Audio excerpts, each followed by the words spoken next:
Hello मेरे प्यारे दोस्तों, कैसे हैं आप सभी। मैं आप सभी का स्वागत करता हूं आपके गुरुजी चैनल पे। जहाँ पे मैं आज आप लोग को कक्षा 9 के एक्सरसाइज 1.1 के प्रश्न सॉल्व करवाने जा रहा हूं। और उससे पहले उदाहरण के प्रश्न थे वो मैं आज सॉल्व कराऊंगा, और उससे बाद जो खत्म हो जाएंगे उदाहरण के प्रश्न तो मैं आप लोग को एक्सरसाइज के भी प्रश्न को सॉल्व कराऊंगा। तो चलिए हम लोग समझते हैं उदाहरण 1 नंबर के प्रश्न क्या है और नहीं है। अगर आप लोगों ने पार्ट 1 नहीं देखा, ये मेरा पार्ट 2 है, तो आप लोग अगर पार्ट 1 नहीं देखे हैं तो पार्ट 1 को देख लीजिए, जिसमें कि मैंने आप लोग को प्राकृत संख्या के बारे में, पूर्ण संख्या के बारे में, पूर्णांक के बारे में और परिमेय संख्या, वास्तविक संख्या और परमेय संख्या के बारे में बता दिया है, जिससे कि आपको एक अच्छी कंसेप्ट मिले और आपका पकड़ बन जाए इन सबों में। तो चलिए हम लोग क्वेश्चन से समझते हैं और प्रत्येक प्रश्न को सॉल्व करते हैं।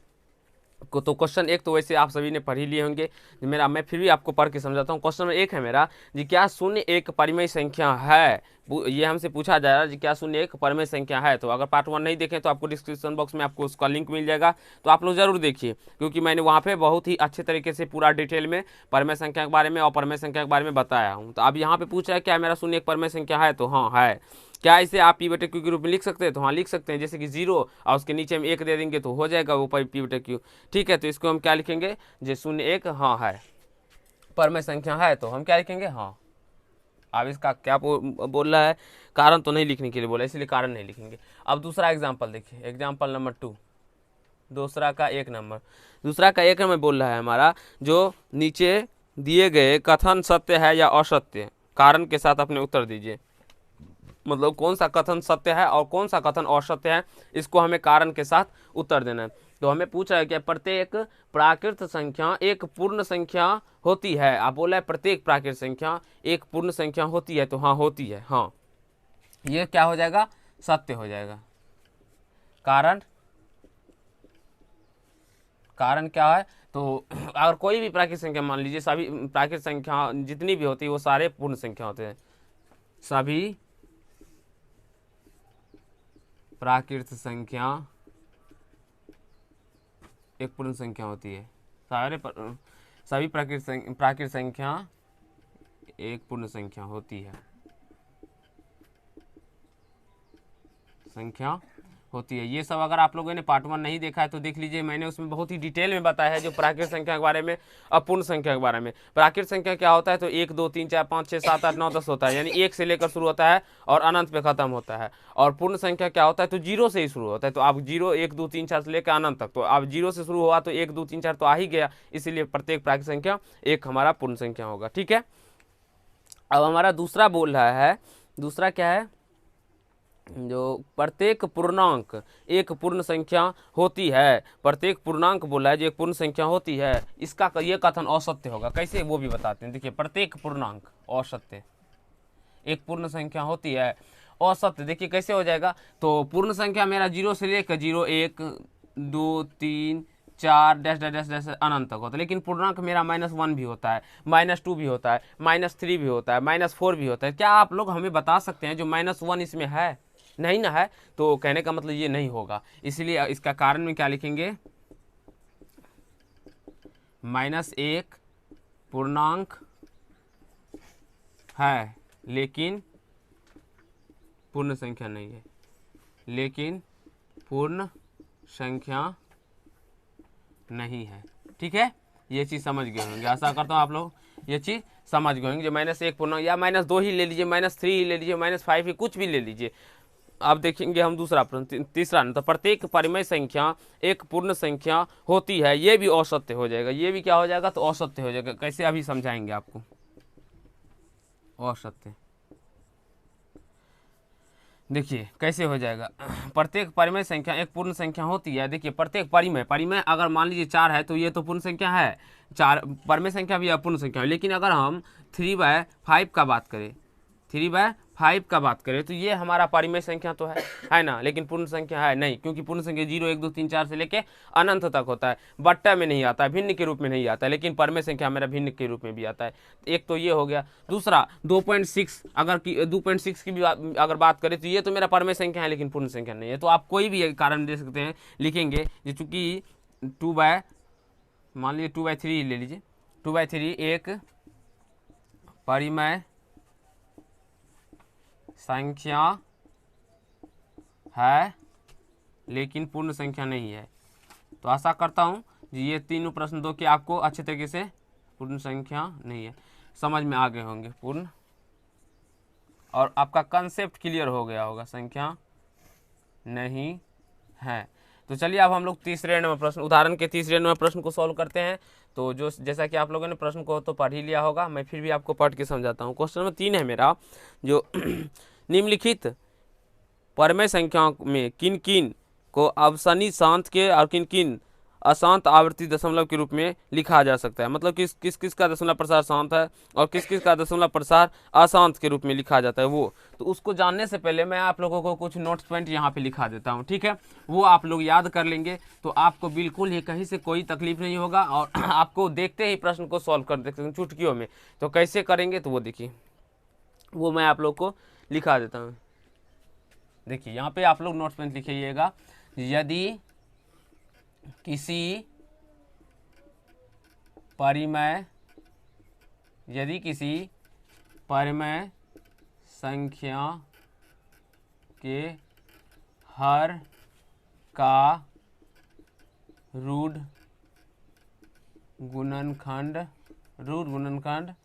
2 या 5, 2 पे पावर n भी दे सकते हैं, 5 पे पावर m भी दे सकते हैं। यानी कि 2 पे पावर n का मतलब हुआ पावर, चाहे 2 पे पावर 2 पावर हो, या 2 पे पावर 3 पावर हो, 2 पे पावर 5 पावर हो, या 2 पे पावर अनंत पावर हो, तो वो शांत हो जाएगा। या 5 पे पावर भी हो तो वो शांत हो जाएगा। 2 पे का रूट गुणनखंड 2 पे पावर n या 5 पे पावर m तथा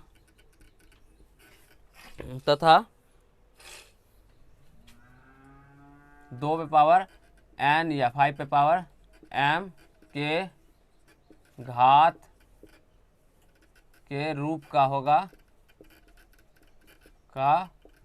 होगा तो उसका दशमलव प्रकार दशमलव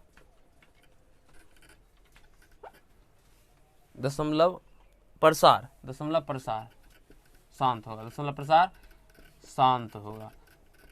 देखिए मैं आपको फिर से एक बार समझा देता हूँ। यदि किसी परमेय संख्या के हर का रूट गुणनखंड, अगर कोई संख्या मान लेते हैं 5 हो और इसके नीचे में अगर हम 2 है, तो ये देखते ही समझ जाएंगे जी ये 2 क्या है मेरा।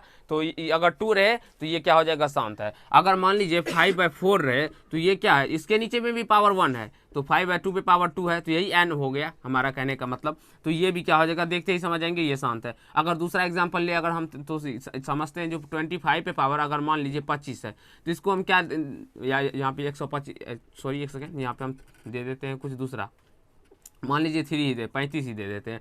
तो हम 35/25 का हम 5 के स्क्वायर करेंगे ना, तो ये 5 के स्क्वायर के टर्म में आ गया। इसका मतलब देखते ही समझ जाएंगे ये 5 के m पे पावर रूप में है, तो ये भी शांत होगा। अब चलिए दूसरा एग्जांपल ले लेते हैं, जैसे कि 3/15 ले लेते हैं। तो इसमें हम 3 × लिखेंगे। ये 5 तो है लेकिन नीचे में 3 भी आ गया, तो ये अशांत हो जाएगा। इसमें केवल और केवल 2 रहना चाहिए, या तो 5 रहेगा, या दोनों, यानी कि 2 और 5 दोनों हो सकता है। अगर 2 और 5 छोड़ के कोई और संख्या आता है तो ये बिल्कुल ही नहीं लगेगा, ये बिल्कुल ही नहीं लगेगा। अब देखिए एक बात संख्या का बात करते हैं हम, यानी कि 28/35 पर है, तो ये लगेगा कि नहीं लगेगा, ये विभाज्य है कि नहीं विभाज्य, ये आप लोग हमें कमेंट करके बताइएगा, ठीक है। लेकिन मैं आपको बता देता हूँ कि ये विभाज्य है। आप बोलेंगे सर यहाँ पे तो ये 7 और 5 आ रहा है इसका गुणनखंड, ये तो देखिए, लेकिन बाबू यहाँ से 7 से कट जाएगा, 7 चौका 28 और 7 पच्चे 35, यहाँ से 5 निकल के आ जाएगा, तो ये क्या हो जाएगा मेरा, तो 4/5 निकल के आ जाएगा, तो ये मेरा क्या हो जाएगा, तो शांत हो जाएगा। तो इस प्रकार आप लोग काट के चेक कर सकते हैं और नहीं भी कर सकते हैं। चलिए अब हम लोग 3 के प्रश्न को सॉल्व करते हैं और उसे समझने का प्रयास करते हैं। तो ये आप लोग लिख लेंगे, ये एग्जाम्पल नहीं भी लिखेंगे तो कोई बात नहीं, लेकिन ये आप नोट्स पॉइंट लिख लेंगे अपने कॉपी में। लिखेंगे नहीं, बस अपने दिमाग में इसको नोट कर लेंगे, समझ लीजिए कि याद कर लेना है। अब 3 नंबर प्रश्न में बोला किसका शांत है किसका अशांत है। तो प्रश्न नंबर 1 है मेरा, हम आपको दिखाते हैं 2/13, 1 नंबर में है 2/13, और इसका दशमलव प्रसार क्या है, तो हम देखते ही इसका दशमलव प्रसार आप बोल सकते हैं, यानी कि 2 नहीं है और ना ही 5 है, तो ये क्या हो जाएगा, अशांत।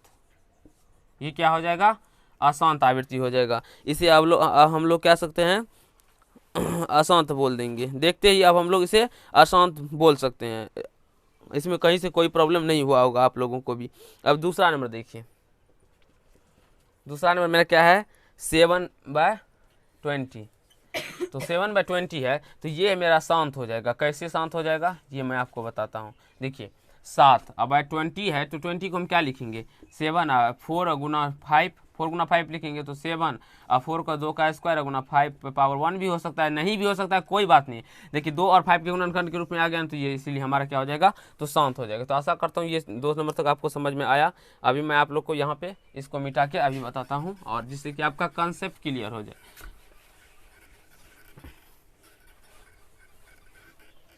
दूसरा नंबर। अब तीसरा नंबर प्रश्न है 13 बटे 125। तो ये भी हमारा क्या हो जाएगा तो शांत हो जाएगा। कैसे, ये 5 का क्यू है, तो 5 का क्यू है, तो ये भी कैसे हो जाएगा शांत हो जाएगा, क्योंकि आपको देख अभी बताया ना 2 पे पावर n या 5 पे पावर m होना चाहिए, या दोनों के मल्टीपल, दोनों को गुना करके होना चाहिए, तो ये शांत हो जाएगा। चौथा नंबर हम देखेंगे, तो ये अब आप बच्चे वाला प्रश्न है, आपसे तो तुरंत ही बन जाएंगे। 15/14 ये आसान हो जाएगा। देखिए कैसे हम देखते हैं, ये इसे बता देते हैं, और ये एक ना एक प्रश्न आपसे एग्जाम में पूछा जाएगा, तो आप लोग इसे अच्छे तरीके से जरूर बनाइएगा। आप 1-2 बार प्रैक्टिस कर लीजिएगा, ठीक है। तो ये आसान तो है कैसे, क्योंकि 7 को मतलब 14 को हम कैसे लिखेंगे 2 गुना 7 लिखेंगे, और 2 गुना 7 में 2 तो आता है लेकिन 7 भी आ जाता है, इसीलिए ये आसान हो जाएगा। दूसरा कोई भी संख्या आए 2 या 5 के साथ तो वो अशांत हो जाएगा। तो आशा करता हूँ दूसरे नंबर प्रश्न भी आपको समझ में आ गया होगा। अब हम लोग 4 नंबर प्रश्न को समझने वाले हैं। तो 4 नंबर प्रश्न आप लोगों ने पढ़ लिया होगा, मैं आप लोग को डायरेक्टली पढ़ के समझाता हूँ, अब बताऊँगा उसके बाद। 4 नंबर प्रश्न है मेरा जी, P/Q के रूप में परमेय संख्या के अनेक उदाहरण लीजिए, मतलब कुछ उदाहरण लेने के बोल रहा है, ठीक है, जहाँ P और Q पूर्णांक है, जिसका 1 के अतिरिक्त कोई उभयनिष्ठ गुणनखंड नहीं है, और इसमें 1 के अतिरिक्त कोई उभयनिष्ठ गुणनखंड ना हो, ठीक है, और जिसका शांत दशमलव निरूपण प्रसार है। क्या आप यह अनुमान लगा सकते हैं कि Q का कौन सा गुण अवश्य संतुष्ट करना चाहिए। तो ये इतना स्पेस में नहीं बनेगा, तो आप लोग इसको नोट कर लीजिए। मैं आपको क्वेश्चन नंबर 4 अभी बताता हूँ मिटा के इसको, ठीक है। तो आप लोग इसे जल्दी से नोट कर लीजिए, ठीक है। तो चलिए फ्रेंड, हम लोग 4 नंबर प्रश्न को सॉल्व करते हैं और उसे समझने का प्रयास करते हैं। तो मैंने 4 नंबर प्रश्न तो पढ़ के समझा ही दिया था। तो अब बोल रहा है इसमें हमारा जो कुछ उदाहरण लेने के लिए, इसमें जिसका कि जो कि हमारा क्या होना चाहिए, तो एक परमेय संख्या होना चाहिए, और उसका P और Q पूर्णांक है, तथा 1 के अतिरिक्त उसमें कोई उभयनिष्ठ गुणनखंड नहीं है, और उसका शांत निरूपण मतलब दशमलव निरूपण क्या होना चाहिए उसका, तो शांत होना चाहिए। तो चलिए हम कुछ उदाहरण, जैसे कि 2/25 ले लेते हैं, एक 3/20 ले लेते हैं, दूसरा ले ले हैं हम 17 बटा मान लीजिए 25 ही ले लेते हैं।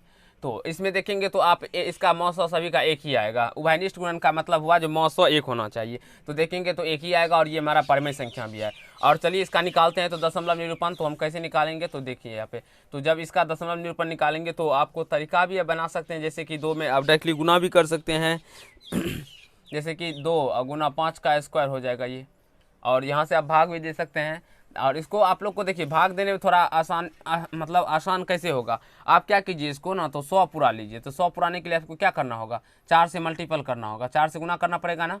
तो 4 से गुना कीजिएगा तो ऊपर नीचे दोनों कर दीजिएगा, यानी कि 2 के स्क्वायर से ऊपर की गुना, 2 के स्क्वायर से नीचे भी गुना। तो ये मेरा क्या हो जाएगा, तो 2 4 8 बट ये क्या हो जाएगा, तो देखेंगे तो आप लोग 2 2 4 5 यानी कि 100। आप गुना भी कर, जैसे 0.08 हो जाएगा। 2 से अंक मतलब 2 जीरो नीचे में रहे तो ऊपर में जितना भी संख्या रहे उसके 2 अंक छोड़ के दशमलव दे देना है। तो एक ही अंक है तो एक अंक पीछे में अपने मन से 0 ले लिए, दशमलव दे दिए, ठीक है। अब यहाँ से 3/20 देखिए इसका भी, और ये क्या हुआ, तो शांत हो गया इसका दशमलव निरूपण। और यहाँ से देखेंगे तो ये 3/20 है, 20 को हम 2 पे पावर 2 और गुना 5 लिखेंगे, क्योंकि 2 दूना 4 और 5 20 होता है। तो 1 5 से और अगर हम गुना कर देंगे तो ये 100 पूर जाएगा। तो चलिए हम गुना करते हैं, तो ऊपर भी गुना कर देंगे और नीचे भी, तो 2 पे पावर 2 गुना 5 पे पावर 2, तो ये क्या हो जाएगा 15 बटे 10 पे पावर 2 बोल सकते हैं। ये 5 गुना 10 आधार मतलब घात जब बराबर होता है तो आधार जुड़ जाता है, मतलब घात जब बराबर होता है तो आधार गुना हो जाता है, तो 5 10 पे पावर 2 हो जाएगा। और यहाँ से आप भाग देंगे तो 0.15 हो जाएगा, और ये भी शांत हो गया, क्योंकि ये 100 है और 2 अंक के बाद दशमलव होगा, तो 15 लिख के 2 अंक के बाद दशमलव देंगे तो 1 अंक 2 अंक हो गया, दशमलव दे दिए, पीछे में अपने मन से 0 लगा दिए, ठीक है। अब देखिए यहाँ पे 17/25 है, और इसको भी 100 पुराने के लिए क्या करेंगे हम, तो 3 गुना 5 का स्क्वायर है ये, तो 4 के मतलब 4 से गुना कर देंगे, यानी कि 2 के स्क्वायर से ऊपर भी गुना, सॉरी 17 है यहाँ पे। देखिए भाग देने का आसान तरीका मैंने आप लोग को बता दिया। अब देखिए 5 का स्क्वायर है, अगुना 2 का स्क्वायर नीचे भी कर देंगे तो 17, देखिए 2 दूना 4, 17 चौका 68। अब बट ये तो 100 टाइम आ गया। अब 100 को हम क्या लिखेंगे, तो देखिए दो जो संख्या है वो लिख दीजिए, 68 लिख दिया, और उसके बाद 2 जीरो है तो 2 अंक के बाद दशमलव, 1 अंक 2 अंक के बाद दशमलव, अब पीछे में अपने मन से जीरो लगा दीजिए। तो ये चीज़ आप लोग को समझ में आ गया होगा। अब हमारा और कुछ बोला है इसमें, जिसका सात दशमलव, क्या आप यह अनुमान लगा सकते हैं कि क्यू का कौन सा गुण अवश्य संतुष्ट करना चाहिए। अतः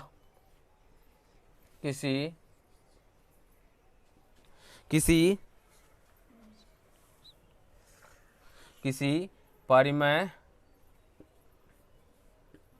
संख्या का दशमलव निरूपण, सात दशमलव निरूपण, किसी परिमेय संख्या का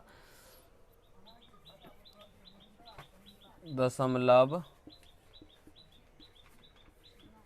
निरूपण शांत, दशमलव निरूपण शांत होगा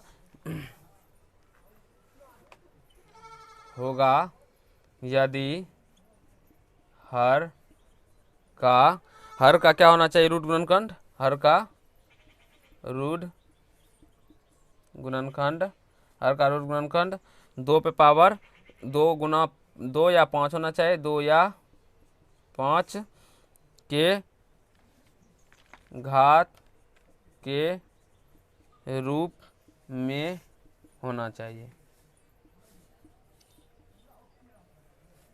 2/5 के घात के रूप में होना चाहिए। तो ये हमारा क्या हो जाएगा, या 2 गुना 5 या 2 गुना 5 में भी हो सकता है। तो क्योंकि यह गुण क्या करेगा, तो इसको संतुष्ट कर देगा। आप लोग देखिए ना, क्योंकि यहाँ पे 2 गुना 5 है, 2 और 5 के घात के रूट गुणनखंड जो है 2 या 5 के घात के रूप में, रूट गुणनखंड का मतलब क्या हुआ, आभाज गुणनखंड ही हुआ। रूट गुणन का मतलब हुआ रूट संख्या को हम लोग आभाज संख्या ही कहते हैं। आभाज संख्या का ही दूसरा नाम रूट संख्या है। तो रूट गुणनखंड यानी आभाज गुणनखंड, तो 2 ही 5 के रूप में है, सब में देख सकते हैं। तो ये क्या होगा, तो संतुष्ट करेगा, ये दशमलव प्रसार इसका शांत है। अब हम लोग क्वेश्चन नंबर 4 को सॉल्व करने वाले हैं।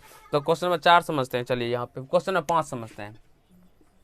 क्वेश्चन नंबर 5 क्या बोल रहा है मेरा, निम्नलिखित भिन्नों का दशमलव रूप में लिखिए और बताइए कि प्रत्येक का दशमलव प्रसार किस प्रकार का है। अब सबका भिन्न में लिखने के लिए बोला है, मतलब भिन्न को दशमलव के रूप में लिखने के लिए बोले हैं।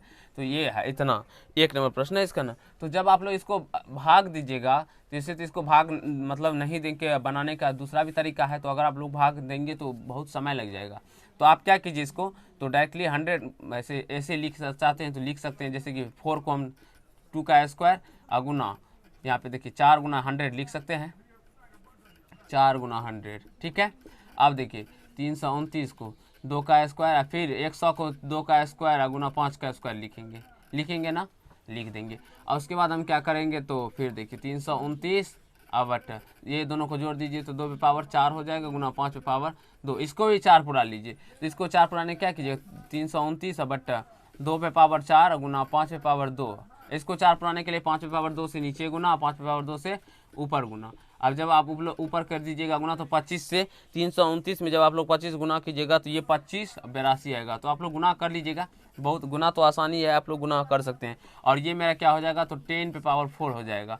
कैसे हो जाएगा 10 पे पावर, तो ये 5 पे पावर 2 और ये 5 पे पावर 2, ये 5 पे पावर 4 और गुना ये 2 पे पावर 4। तो जब हमारा घात सेम रहता है तो आधार गुना हो जाता है, 5 गुना 10 पे पावर 4 हो जाएगा। तो आशा कर तो ये चीज़ आप लोग को समझ में आ गया होगा। अब 10 पे पावर 4 का मान कितना होता है, आप लोग यहाँ से देख सकते हैं 8225। अब 10 पे पावर 4 का मतलब 1 2 3 4 4 जीरो। अब यहाँ से भाग देंगे तो 0.8225 इस प्रकार से। तो ये क्या हो गया, शांत हो गया।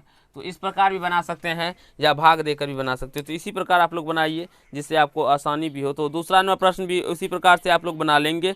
तीसरा नंबर प्रश्न आप क्या कीजिएगा, तो डायरेक्टली भाग दे के ही निकाल लीजिएगा, क्योंकि 2/11 है। तो आप 2/11 में हम क्या कीजिएगा, ये तो इसका दशमलव प्रसार तो अशांत है, 2/11 को तो डायरेक्टली भाग दे के निकाल लीजिएगा जितना होगा। उसके बाद आप लोग क्या कीजिएगा, उसको दशमलव को लिख के, और वो 11 है तो आप तो देख के ही समझ जाइएगा कि ये अशांत है। तो वैसे भी 0.18 आएगा तो उसका दशमलव प्रसार अशांत हो जाएगा। और 2/13 का भी आप लोग भाग दे के निकाल लीजिएगा। तो आशा करता हूँ क्वेश्चन नंबर आप लोग 5 बना लेंगे अपने से अच्छे तरीके से। मैं आप लोग को क्वेश्चन नंबर 6 बता देता हूँ और जिससे समझा भी दूंगा, जिससे आपका कंसेप्ट भी क्लियर हो जाएगा, ठीक है। देखिए 5 तो बच्चा मतलब ये सब प्रश्न तो ऐसे पूछा जाता है प्रश्न एग्जाम में, तो मैं फिर भी बता देता हूँ आप लोग को। आप देखिए क्वेश्चन नंबर 6 कहते हैं, आप जानते हैं कि 1/7 बराबर 0.1 4 2 8 5 7 और उसमें बार दिया हुआ है। वास्तव में लंबा भाग दिए बिना आप यह बता सकते, इसमें बोल रहा है हमारा भाग नहीं देने के लिए, इसमें बोल रहा है, देख सकते हैं आप लोग प्रश्न, आप लोग अपने अपने बुक में भी देख सकते हैं, इसमें बोल रहा है हमारा जो मतलब भाग नहीं देने के लिए। तो चलिए हम निकालते हैं, जैसे कि 2/7 दिया हुआ है, तो 2/7 को हम क्या लिख सकते हैं, 2 गुना 1/7 लिखेंगे ना। 2/7 दिया हुआ है, उसे बोला है बिना भाग दिए हुए निकालने के लिए, और एक 1/7 का मान हमें दिया हुआ है, तो 2/7 को हम क्या लिखेंगे, 2/7 को हम लोग क्या लिख सकते हैं, 2 गुना 1/7 लिख सकते हैं। हम क्यों लिखे, क्योंकि हमारा 1/7 का मान दिया हुआ है, इसलिए हम ऐसा लिखे हैं। ठीक है, आप देखेंगे तो यहाँ से 2 गुना 1/7 का मान कितना दिया हुआ है, तो 0.142857 और इस पे बार दिया हुआ है।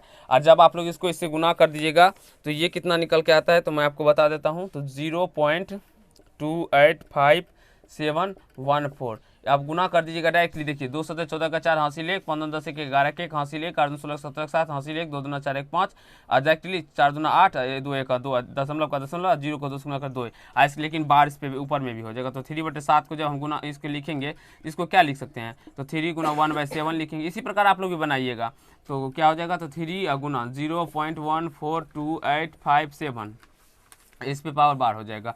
और जब आप लोग इसको गुना कीजिएगा तो आपको गुना करने पर ये कितना हो जाएगा, तो 0.428571 और इसके ऊपर में बार हो जाएगा, तो ये इतना हो जाएगा। अब 4/7 है, तो 4/7 को आप क्या लिखेंगे, 4 गुना 1/7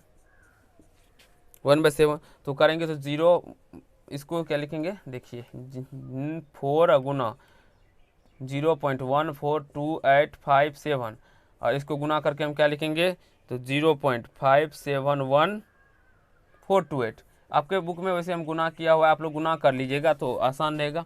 देख सकते हैं आप लोग, इस प्रकार हम लोग लिखेंगे। तो 2 और बचा हुआ है, एक बचा हुआ है जो 5/7 और 6/7, उसको भी मैं कर ही देता हूँ। देख लेते हैं आप लोग को दिखाई पड़ रहा है कि नहीं पड़ रहा है, तो यहीं पे हो जाएगा, मैं उसको बना ही देता हूँ। ठीक है, आप लोग इसको नोट कर सकते हैं तब तक के लिए, जब तक कि मैं आगे इसको बताता हूँ। तो देखेंगे 5/7, यहाँ से 5/7, तो 5/7 को क्या लिखेंगे, 5 गुना 1/7।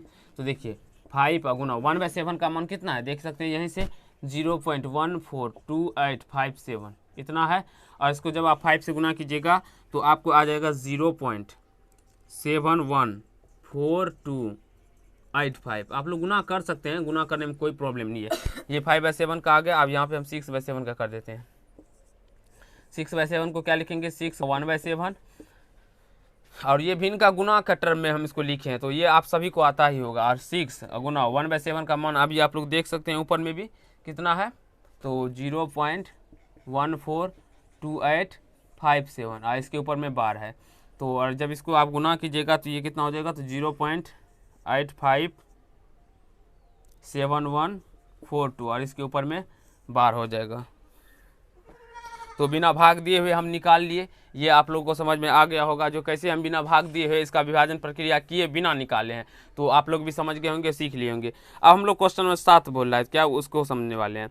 तो क्वेश्चन नंबर 7 मेरा है, जो 1/17 के दशमलव प्रसार में अंकों की पुनरावृत्ति खंड में अंकों की अधिकतम संख्या क्या हो सकती है, अपने उत्तर की जाँच के लिए विभाजन क्रिया कीजिए। अब इसे बोल रहा है कि जो विभाजन क्रिया कीजिए, 1 में 17 से भाग दीजिएगा तो आपको बहुत बार भाग जाएगा, कम से कम मतलब 16 बार ऐसा होगा जो कि भाग जाएगा। और 16वां अंक के बाद क्या होगा, तो वो रिपीट होने लगेगा। 16वां अंक के बाद क्या होगा, वो संख्या मेरा रिपीट होने लगता है। तो इसमें अंकों की पुनरावृत्ति कितना अंक होगा, तो 16 अंक होगा। आप लोग भाग दे दीजिएगा, क्योंकि ये भाग देख सकते हैं, मैं देख कर समझ गया हूँ जी। ये देखिए इतना इसका भागफल है, आप लोग को भी दिखा देता हूँ, देख सकते हैं बहुत बड़ा भाग है, तो ये आप लोग बना लेंगे। अब डायरेक्टली हम लोग 8 में प्रश्न से सॉल्व करेंगे अगले पार्ट में। तो अगर आप लोग को ये पार्ट अच्छा लगा होगा, पार्ट 2, तो आप लोग लाइक कीजिएगा, कमेंट कीजिएगा और शेयर कीजिएगा जितना हो सके। नेक्स्ट पार्ट में हम लोग पार्ट 3 में मतलब क्वेश्चन नंबर 8 को सॉल्व करेंगे। क्वेश्चन 9 को जो कैसे हम इसे P/Q के रूप में लिखेंगे और कैसे बेसिक के साथ, कैसे ट्रिक के साथ, और वो सभी बताऊंगा। तो अगर आप लोग मेरे चैनल पर नए हैं तो चैनल को सब्सक्राइब करके बेल आइकन को प्रेस कर लीजिएगा, जिससे मेरे हर एक वीडियो का नोटिफिकेशन आप तक पहुँचता रहे। तो धन्यवाद दोस्त, इस पार्ट में हम लोग इतना ही करने वाले। नेक्स्ट पार्ट में इससे आगे प्रश्न को सॉल्व करेंगे। धन्यवाद।